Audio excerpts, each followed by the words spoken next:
ओम शांति। बहुत अच्छा स्लोगन याद रखेंगे सभी। करो तपस्या, हरो समस्या। करो तपस्या, भागे समस्या। संसार समस्याओं के चक्रव्यूह में फंसता ही जा रहा है।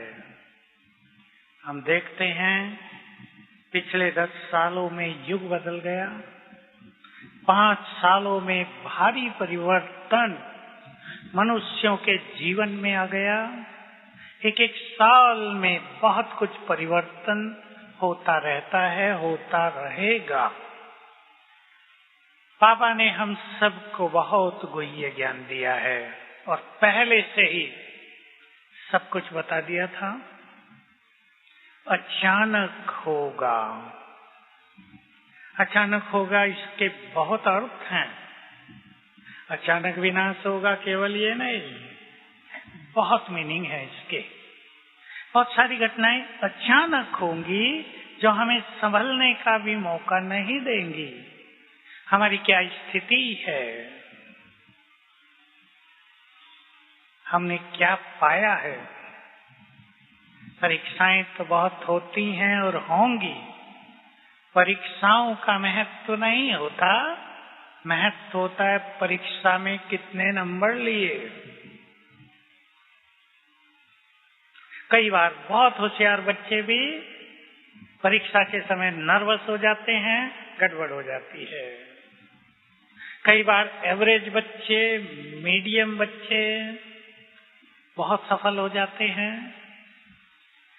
बाबा का ज्ञान लेने के बाद एक बहुत सुंदर चीज हमें मिलती है। आपने बहुत कम सुना होगा, ये दिव्य बुद्धि का वरदान।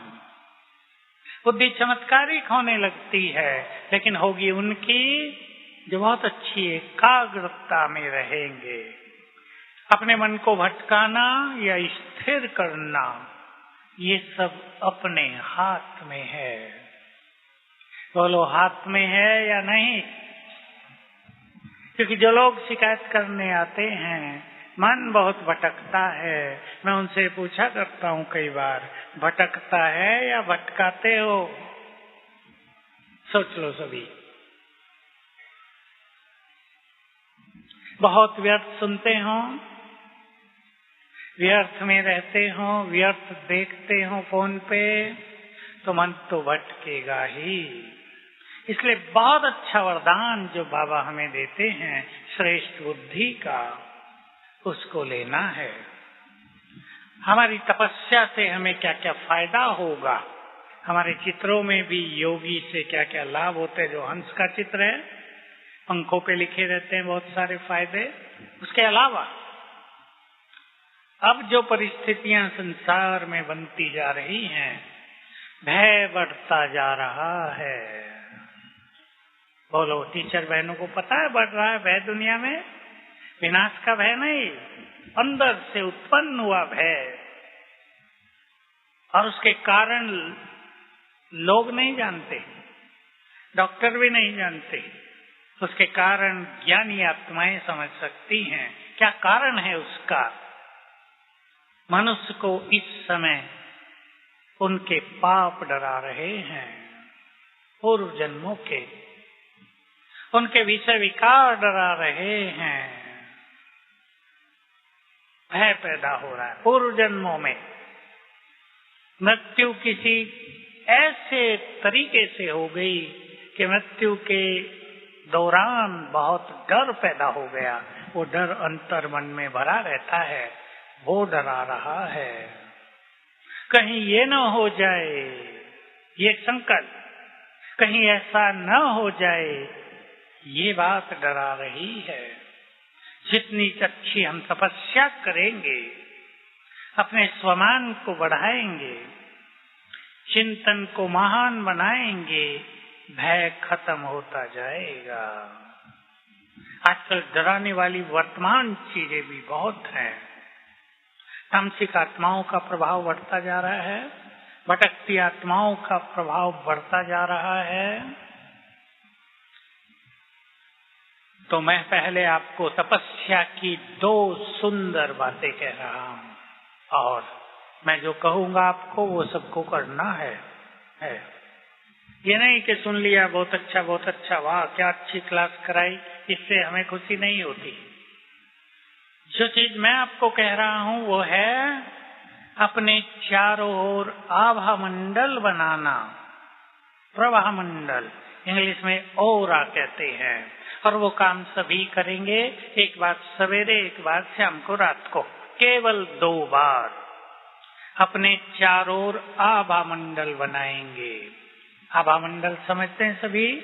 जो न समझते हो हाथ उठाओ, मैं बताऊं क्या होता है।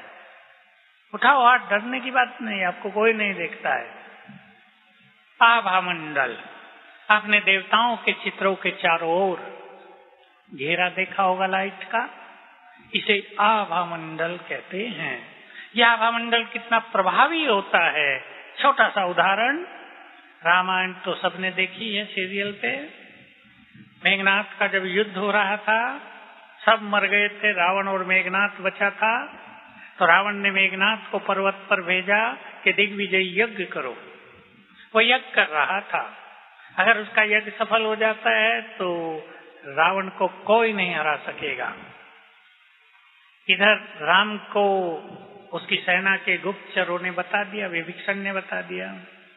राम ने लक्ष्मण को और अपनी सेना को भेज दिया यज्ञ को विध्वंस करने के लिए। यज्ञ में पानी डाल दिया, कुछ कुछ कर दिया, यज्ञ नष्ट हो गया। जो कुंड की वेदी थी वो बुझ गई। अभी मेघनाथ को क्रोध आना ही था, उसने हथियार उठा लिए, इधर लक्ष्मण उधर मेघनाथ। अब सुन ले ध्यान से, 3 बहुत पावरफुल अस्त्र थे मेघनाथ के पास, ब्रह्मा का दिया हुआ ब्रह्मास्त्र। उसने वो छोड़ दिया, उससे बचना मुश्किल था। और उसने क्या देखा कि लक्ष्मण के चारों ओर शक्तियों का घेरा घूम रहा है, ऐसे घूम रहा है। उसे टकराकर ब्रह्मास्त्र वापिस चला गया। मेघनाथ देखता ही रह गया। फिर उसने नारायण का दिया हुआ नारायण अस्त्र छोड़ दिया, घेरा चारों ओर, जिसको आभा मंडल कहते हैं, वो वहां के नमन करके वापिस चला गया। तीसरा, महादेव का अस्त्र, पाशुपात अस्त्र, उसने छोड़ दिया, वो भी इस प्रभामंडल के चक्कर लगाकर तीर वापिस चला गया। अब मेघनाथ देखता ही रह गया, ये क्या हो गया। हार मानकर चला गया। रावण को कहा हम जीत नहीं सकेंगे, ये तो दिव्य पुरुष है कोई। ये औरा हम सब भी अपने चारों ओर बनाएंगे, ध्यान से सुन लेंगे, बहुत जरूरी। भटकती आत्माएं आपके पास आ नहीं सकेंगी, कलयुग के गंदे वाइब्रेशंस आपको टच नहीं कर सकेंगे, माया पर विजय हो जाएगी, आप सुरक्षित रहेंगे इस घेरे में। आगे चल के ऐसे विषीन आएंगे, आपको मारने के लिए लोग बंदूकें लेकर आ गए, गोली चला दी, चारों ओर आभा मंडल है, गोली आपको लगेगी नहीं। याद रखेंगे, हम ये अभ्यास करते हैं, अभी याद रखेंगे। सुनो ध्यान से, बहुत ध्यान से सुन लेना। सूत्र है, सीक्रेट है, सबसे बड़ा रहस्य है। जिस स्मृति का अभ्यास हम करेंगे, सुनो ध्यान से। माताएं जल्दी बैठो, इसको बैठाओ जल्दी। नहीं, सब माताएं आपको ही देख रही हैं, मुझे देखो। माताओं का ध्यान जल्दी चला जाता है। देखो अब ध्यान से, जिस स्थिति का अभ्यास हम करेंगे, स्मृति स्थिति, वही हमारा स्वरूप बन जाएगा और आने वाले समय में उसी स्वरूप का दूसरों को साक्षात्कार होगा। आपका वही स्वरूप दिखेगा जो आपने अभ्यास किया। तो 2 अभ्यास में दे रहा हूं। पहले तपस्या के, मैं अपने घर की इष्ट देवी हूँ, इष्ट देव हूँ। अपने घर में 5 बार याद कर लेना, 5 से कम नहीं, 10 करो तो बहुत अच्छा। मैं इस घर की इष्ट देवी हूँ, अष्टभुजाधारी। मैं इस घर में विघ्न विनाशक गणेश हूँ, सारे विघ्न नष्ट हो जाएंगे। स्मृति से पावर बढ़ती जाएंगी। पसंद है माताओं को? हाथ उठा के बताएंगे क्या अभ्यास करेंगी? मैं इस घर की इष्ट देवी हूँ, अष्टभुजाधारी। बोलो मैं। भाई लोग मैं बोलो। नहीं बोलो मेरे साथ, मैं। आगे बोलो, आगे बोलो। इस घर का, भाइयों की आवाज ठंडी है। ठंडे हो गए, माताएं चुस्त हो गई, ऐसा कैसे हो गया भाई? पीछे वाले भाई बोलो मैं एक महान आत्मा हूं। जिस स्मृति में रहेंगे वही स्वरूप बन जाएगा। रोज कुछ लोग आते हैं, कुछ तो आते ही हैं जो कहते हैं जब से ज्ञान में आए लोग हमारा सम्मान नहीं करते। बहुत भाइयों को होता होगा अनुभव, लोग विरोध ही कर रहे हैं। याद रखेंगे, स्वमान में जो रहेंगे सम्मान उनके पीछे परछाई की तरह चलेगा। परिवार वाले तो छोड़ो, संसार आपको सम्मान देगा। संसार। बाबा क्या करते थे? आपको सम्मान देने के लिए लोग वैसे ही इंतजार करेंगे जैसे मंदिर के बाहर दर्शन करने के लिए भक्त लोग दरवाजा खुलने के इंतजार करते हैं। स्वमान चुन लो अपने। स्वमान की लिस्ट तो बहुत बड़ी, लेकिन 5 केवल 5 पे काम करो कुछ दिन, 6 मास, 1 साल। जैसे मैं एक महान आत्मा हूँ, इष्ट देव देवी हूँ, मास्टर सर्व शक्तिवान हूँ, विजयी रतन हूँ, विश्व कल्याणकारी हूँ, राज ऋषि हूँ, पूर्वज हूँ, बाप समान हूँ। चुन लें अपने अपने। सभी को हर चीज पसंद नहीं आती है। जैसे भोजन में आपको एक चीज बहुत प्रिय है, हो सकता है दूसरे को बेकार लगती हो, ये तो खराब करती है तबीयत, मुझे भारी लगती है। हर एक के स्वमान अपने अपने होंगे। जो स्वमान आपको बहुत बहुत सुख दे उसका अभ्यास करना, चाहे वो एक ही हो, वो आपके स्वरूप को चमका देगा। औरा बनाएंगे अब सभी। देखो क्या करेंगे, प्रभामंडल बनाएंगे सभी। क्या करेंगे?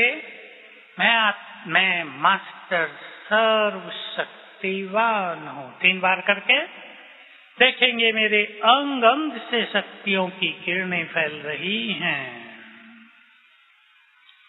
लाल किरणें, और उनसे चारों ओर शक्तियों का घेरा बन गया है। दूसरी बार अभ्यास करेंगे, एक सुबह एक शाम। मैं परम पवित्र हूँ।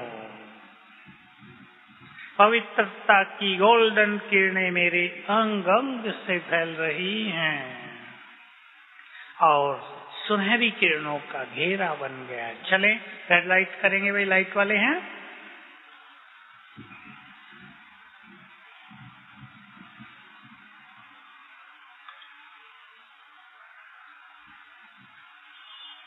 स्वयं को चमकती हुई मणि देखें प्रकृति की कुटिया में। अंदर बैठी हूं मैं आत्मा।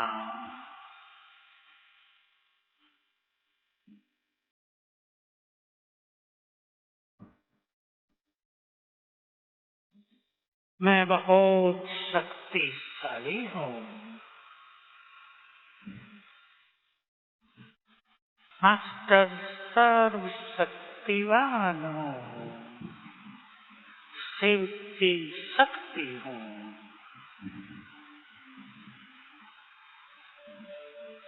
मेरे अंग अंग से चारों ओर शक्तियों की लाल किरणें फैल रही हैं।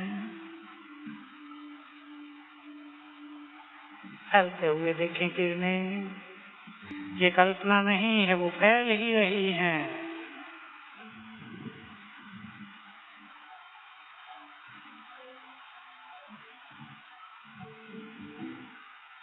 और इन लाल किरणों से मेरे चारों ओर एक बहुत पावरफुल आभा मंडल बन गया।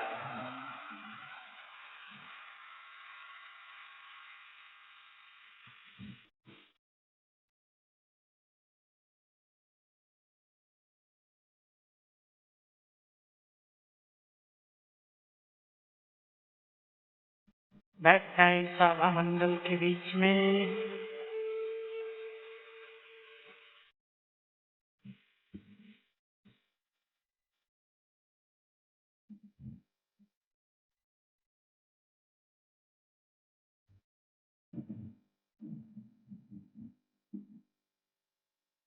दूसरा अभ्यास। मैं आत्मा परम पवित्र हूँ।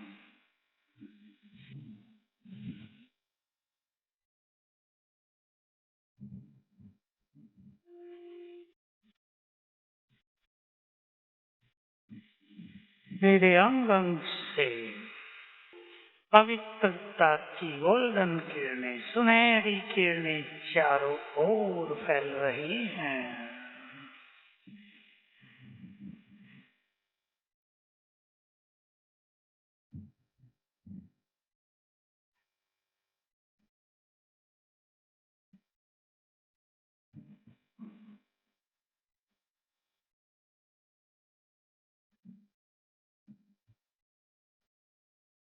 और मेरे चारों ओर बहुत तेजस्वी प्रभामंडल बन गया है।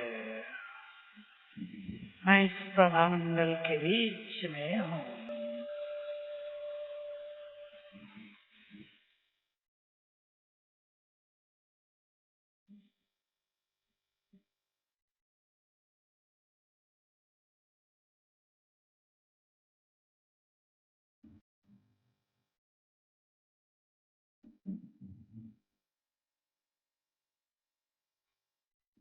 ओम शांति।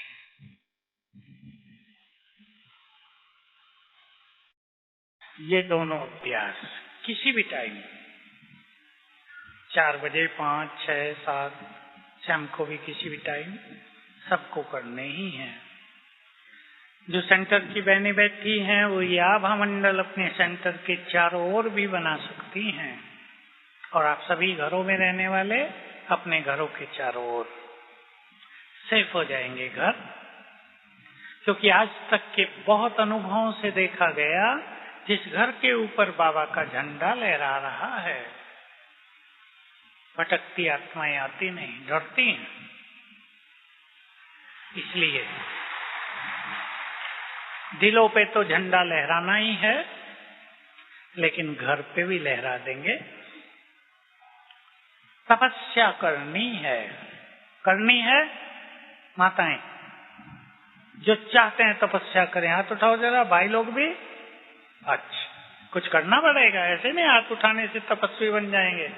सोचा हाथ तो उठा दिया था, अब तो हो गया काम। अब मैं दूसरा प्रश्न पूछता हूँ, ईमानदारी से उठा देना, कोई एक दूसरे को नहीं देखेगा भाई, लग जाना है किसी को। अपने अपने योग से कौन संतुष्ट हैं? अच्छा, इतने बहुत अच्छा, बधाई हो आप सभी को। क्योंकि जो योग से संतुष्ट, जीवन से संतुष्ट, 2 स्वमान और ले लेना, स्वमान तो बहुत है। सवेरे उठते ही करना, मैं सहनशीलता की देवी हूँ। पहले माताओं को कह रहा हूँ, मैं संतुष्टता की देवी हूँ। भाई लोग, मैं सर्व खजानों से भरपूर संतुष्ट आत्मा हूँ, बहुत सहनशील हूँ। मेरे पास सहन शक्ति है। सर्दी गर्मी, सुख दुख, मान अपमान, निंदा स्तुति, सबको सहन करने की शक्ति मेरे पास है। सबसे कठिन सहन करना क्या होता है पता है? अपमान। मनो सब कुछ सहन कर सकता है, अपमान 2-4 बार तो कर ले, लेकिन साथी सदा ही अपमान करते हो, भारी होता है। लेकिन अगर स्वमान में रहेंगे तो आपके वाइब्रेशंस दूसरों को अपमान भी करने नहीं देंगे। वाइब्रेशंस का दूसरों पर गहरा इफेक्ट होगा, उनमें सम्मान की भावना पैदा हो जाएगी। मैं तपस्या के कुछ स्वरूप आपके सामने रख रहा हूं। प्लान हर एक को खुद बनाना है, क्योंकि तपस्या में अगर ढीले रह गए, सेवा भी ढीली रह जाएगी। परिस्थितियां जब जीवन में आएंगी, हार ही हार होगी, निराशा हो जाएगी, लगेगा कहाँ फंस गए आके। ज्ञान, योग, भगवान से मिलन सब फीका लगेगा। इसलिए योग सहज तो जीवन सहज। और सभी भाई बहनें एक बात पे गौर करें, बहुत ध्यान देने की बात है। हमें अपने जीवन को सहज बनाना है। इस सहजता के मार्ग में कठिनाइयां बहुत हैं आजकल। सहज रहना सहज काम नहीं रह गया है। इसके लिए एक बहुत अच्छी धारणा सभी अपनाएंगे, ध्यान देंगे बहुत अच्छी तरह। स्वीकार करना। मैंने कोरोना काल से इस बात पे बहुत ध्यान दिलवाया सबका। कुछ चीजें ऐसी होंगी आगे आगे जिनको कोई भी बदल नहीं सकेगा। उनको स्वीकार करना ही चित्त को शांत करने का तरीका होगा। अनहोनी होती रहेंगी, अनएक्सेप्टेड, अनएक्सपेक्टेड। जो कभी सोचा नहीं वो भी होता रहेगा। चलते चलते न जाने क्या हो जाएगा। आपने कोरोना काल की एक घटना सुनी होगी। मजदूर लोग चल दिए थे, कहीं जाके थक गए, थक के बेचारे रात को रेलवे लाइन पे बैठ गए, नींद आ गई। देखो उन्हें भी जगह रेलवे लाइन ही मिली, ट्रेन आई काटती हुई चली गई। सोचने की बात है, क्या उनके पास रेलवे लाइन पे बैठ के सोना ही एक साधन था बस, और कुछ नहीं था? कल के अखबार में भी था, ये जो होता है ट्रॉलर, उसने टक्कर मारी, 4 लोग सड़क के किनारे हुए, बेचारे खत्म हो गए। टक्कर किसी से हुई, मरे कोई। अनएक्सपेक्टेड घटनाएं, जिनका कभी अंदाज नहीं था, वो घटनाएं होती रहेंगी। इसलिए स्वीकार करने की आदत डालेंगे। बाबा एक बहुत बड़ी बात कहते हैं मुरलियों में, सुनने वाले उसको सुन के इधर से निकाल देते हैं, लेकिन बात बहुत गहरी और गंभीर है। क्या? जो कुछ आंखों से देखते हो वो नहीं रहेगा। अब छोटी बात है क्या ये? न धन रहेगा, न मकान रहेंगे, न पद पोजीशन रहेगा, न बच्चे रहेंगे, न माता पिता रहेंगे। विस्तार यही होगा ना इसका। कुछ नहीं रहेगा। इसमें अपनी स्थिति को संभालना, स्वीकार करना ही होगा। युग बदलेगा, मिट्टी का संसार सोने का संसार बनेगा, बहुत कुछ होगा। तो सभी अच्छी तपस्या करने के लिए तैयार हो जाएं। और जो आप में से बहुत अच्छे पुरुषार्थी हैं, वो साक्षी भाव की प्रैक्टिस अभी से शुरू करें। साक्षी भाव बहुत ऊंची स्थिति है। ज्ञान मार्ग की साधनाओं की सर्वोच्च स्थिति साक्षी भाव। मैं 2-4 बातें सुना देता हूं तपस्या की बात करने से पहले। ये ड्रामा खेल है संसार का। इसमें हर आत्मा अपना अपना पार्ट बजा रही है। यहाँ किसी का कोई दोष नहीं है। जरा एक बार याद कर लिया करो रोज। एक बार मैं 5 पॉइंट बताता हूँ, कम से कम 5 को एक बार पढ़ लिया करेंगे और जरा इस संसार को इसी नजर से देखा करेंगे। दूसरी बात, ड्रामा का हर सीन कल्याणकारी है। हमें दिखता है कुछ भी कल्याणकारी नहीं है, सब बिगड़ा हुआ है, पर ड्रामा का ज्ञान हमें कहता है हर सीन कल्याणकारी है।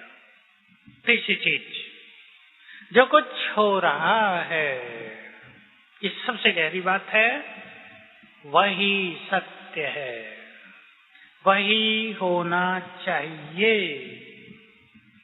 बहुत गहरी बात है, संपूर्ण ज्ञान चाहिए इस बात को समझने के लिए, क्योंकि जो कुछ किसी के साथ हो रहा है वो उसके कर्मों का ही फल है। वही होना चाहिए, वही सत्य है। इस पे चिंतन करेंगे और इसे प्रैक्टिकल में यूज करेंगे सभी। ड्रामा जो बीत गया, ध्यान से सुनेंगे सभी। ड्रामा, उसमें जो सीन बीत गया, उसको रिपीट होने में 5000 वर्ष लगेंगे ना। इसलिए उसको भुला देना है, उसके प्रभाव को भी भुला देना है। प्रभाव बहुतों पे रहता है। मृत्यु हो गई किसी की, उसका प्रभाव छाया रहता है दिमाग पे, जबकि सब जानते हैं उस चीज को वापस नहीं किया जा सकता। बहुतों ने अपनी खुशी खो दी, शांति चली गई। बाबा के प्रति भी वैराग्य हो गया, बाबा भी अच्छा नहीं है, मेरे साथ ऐसा क्यों किया बाबा ने। सोचते हैं बाबा ही दोषी है, जैसे भक्ति में कह देते थे ना, सुख दुख भगवान ही देता है। सोचते हैं ये सब बाबा पता नहीं मेरे से ही क्यों कर रहा है। कई तो ऐसे भी कहते सुनेंगे, बाबा को मेरे से क्या दुश्मनी है। बाबा को दुश्मनी दोनों शब्दों का मेल ही नहीं है। जो कुछ हो गया पूरा हुआ, उसको बदलना किसी के हाथ में नहीं है, उसको भुला देना है। और सबसे पावरफुल और एक बात, भविष्य पूर्व निश्चित है। इंग्लिश में कहते हैं प्रीडेस्टाइन्ड, पहले से ही निश्चित। इस बात पे चिंतन करने से बेफिक्र बादशाह बन जाएंगे, बेफिक्र बादशाह बन जाएंगे। और भी बहुत सारे ड्रामा की पॉइंट हैं, उनको चिंतन में लाकर उनका अभ्यास कर लेना। अभी लिख लो, जो अच्छी तपस्या करना चाहते हो, डायरी पेन है, मैं बहुत सारी बातें लिखा देता हूँ। कर्मों में उनका अभ्यास करना, बैठ के भी करना, और अच्छी एकाग्रता के लिए 4 बार सारे दिन में 15-15 मिनट योग में बैठना चाहिए। 15-15 मिनट। आजकल तो कमेंट्री बहुत हैं, गीत बहुत अच्छे हैं। बाबा से बातें करो, उसको शुक्रिया करो, स्वमान के अभ्यास करो, 5 स्वरूपों का अभ्यास करो, बहुत अच्छी स्थिति बन जाएगी। बैठना आवश्यक है एकाग्रता के लिए।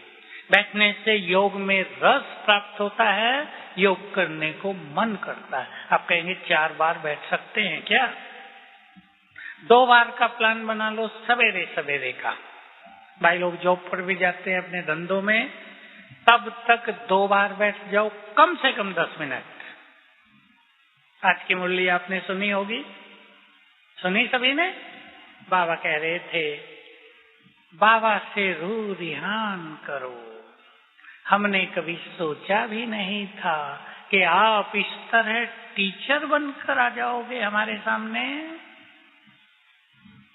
ऐसी कुछ बातें लिख लो, हमने कभी सोचा भी नहीं था। आप आकर हमें बहुत प्यार करोगे।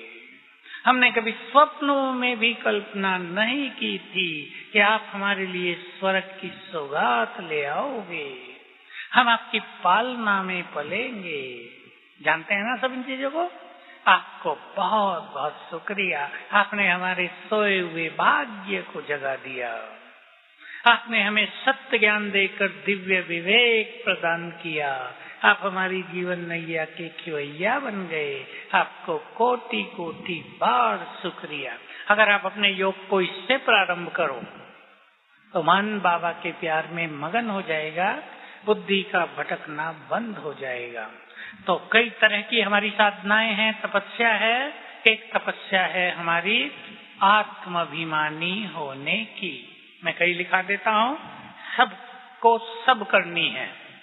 केवल ये नहीं अपने को आत्मा समझ बाबा को याद करो, थोड़ा विस्तार देख लें आप। एक साधना आत्माभिमानी बनने की, दूसरी साधना सबको आत्मा देखने की। और छोटी सी बात है लेकिन इसकी धुन लगानी पड़ेगी। तीसरी साधना बुद्धि को स्थिर करने की। चौथी साधना 5 स्वरूपों का अभ्यास करने की। 5वीं साधना बीज रूप और बाबा से भिन्न भिन्न तरह के योग से नाते जोड़ने की। कितने हो गए? 4 5। नेक्स्ट, बाबा मेरा है।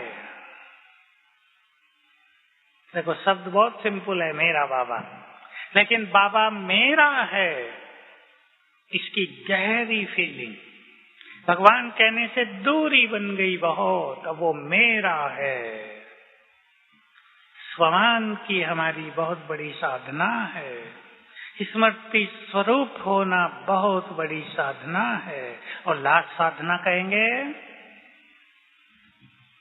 संसार को सकाश देना। हमने सवेरे के लिए बहुत कमेंट्री रिकॉर्ड की हैं। बहुत लोग आप में से सुनते होंगे, योग करते होंगे। उनमें भी योग के भिन्न भिन्न तरह के अभ्यास हैं। हमें ये भिन्न भिन्न साधनाएं करनी हैं। इन साधनाओं के साथ हमारे मन में बहुत सुंदर विचार होने चाहिए। जीवन का एक लक्ष्य, ध्यान से सुन लें, जो बुद्धिमान बैठे हैं सभी बुद्धिमान हैं। विचारों को महान बनाना, तो सारा कल्प विचार महान बनेंगे, महान रहेंगे। जब एक सुंदर विचार आपको सुना रहा हूं। मैं जब समर्पित हुआ तो बाबा की साकार मुरली में ये बात आती थी।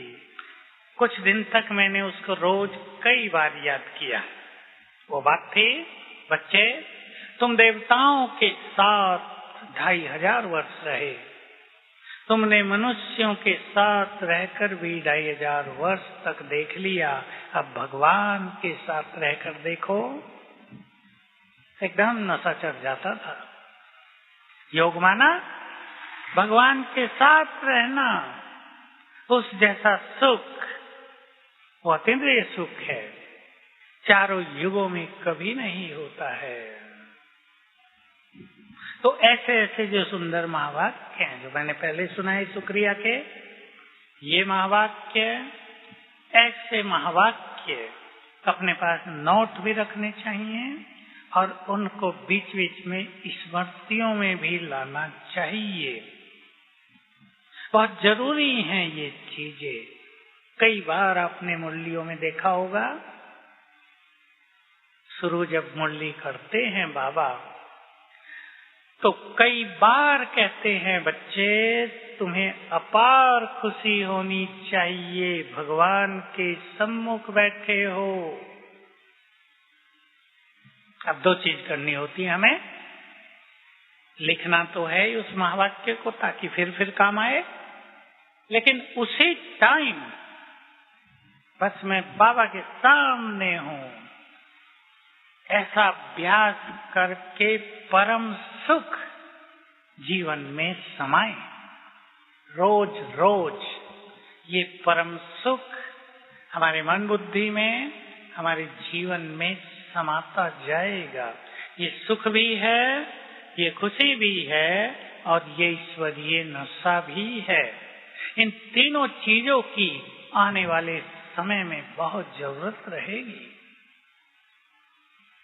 मैं बहुत दिन से देख रहा हूं, मैंने तब से ही कह दिया था जब से मैंने सुना था। हमारे ही ज्ञान में चलने वाले दिल्ली के एक वैज्ञानिक, यूएन जानते होंगे, यूएन भाई लोग, यूनाइटेड नेशन, जो अमेरिका में बना हुआ है सब देशों का, वहां वो किसी कॉन्फ्रेंस में गया और मुझे आकर बताया कि वहां डिक्लेयर किया गया कि 2020 के बाद इस संसार में डिप्रेशन ही महामारी होगी। रोग, डिप्रेशन माना मन का रोग, उदासीनता, अवसाद कहते हैं। डिप्रेशन सबसे बड़ी महामारी होगी। कोरोना आ गया, बहुतों में भय पैदा कर गया, अनेक तरह के मन पर इफेक्ट डाल गया और उसके बाद डिप्रेशन, भय, चिंता अंदर की, उसके डॉक्टर लोग कई नाम देते हैं, उसका प्रकोप बढ़ गया संसार में। तो जो आत्माएं खुशी और नशे में बहुत रहेंगी और हर चीज को स्वीकार करके हल्का करेंगी, उनको मानसिक रोग छू नहीं पाएंगे। और जो किसी छोटी बात को सीरियसली अंदर ले लेंगे, ये क्यों हुआ। मैंने देखा ऐसे केस मेरे पास आए 2 साल में ही। एक ही संकल्प ने उनको रोगी बना दिया, मेरे साथ ये क्यों हुआ। कोरोना भी आया तो मेरे साथ ये क्यों हुआ। कई तो कहते थे बड़े बड़े पापी मौज मना रहे हैं, बाबा के बच्चों को हो रहा है, ऐसा क्यों हो रहा है। अब बड़े बड़े पापी तो मौज मना ही रहे हैं, क्यों। प्रश्न पूछते होंगे आपसे लोग। आजकल पापी लोग बड़े सुखी हैं, ईमानदार लोग तो भूखे ही रहते हैं। ईमानदारी का तो युग ही चला गया। इसका कारण यही है, ईमानदारी, मॉरलिटी, नैतिकता, श्रेष्ठ चरित्र, प्योरिटी, इसका युग सतयुग त्रेता युग था। कलयुग पाप का ही युग है, इसलिए आधिपत्य भी पाप का है, पापियों का है। लेकिन वो सदा नहीं चलेगा, क्योंकि पुण्य, सत्यता, इनको झुकाया तो जा सकता है पर हराया नहीं जा सकता। याद रखेंगे, सत्य को झुकाया तो जा सकता है पर कोई कहे उसे नष्ट कर दें, इम्पॉसिबल है। लेकिन सत्य को सहन बहुत करना पड़ता है। कई लोग सुनाया करते हैं, स्लोगन तो लिखा रहता है सत्यमेव जयते, पर हो तो उल्टा रहा है, असत्यमेव जयते। जो झूठ है उसकी विजय हो रही है। कलयुग में ये होना है, इससे हमें घबराना नहीं है, अपने सत्य मार्ग को छोड़ना नहीं चाहिए। सत्य की विजय भी होती है, देर लगती है, ये है, लेकिन सत्य में बल बहुत है। सत्य में कल्याण करने की शक्ति है। जहाँ सत्य है वहाँ निर्भयता रहती है। तो सभी तपस्या करने का प्लान बनाएंगे।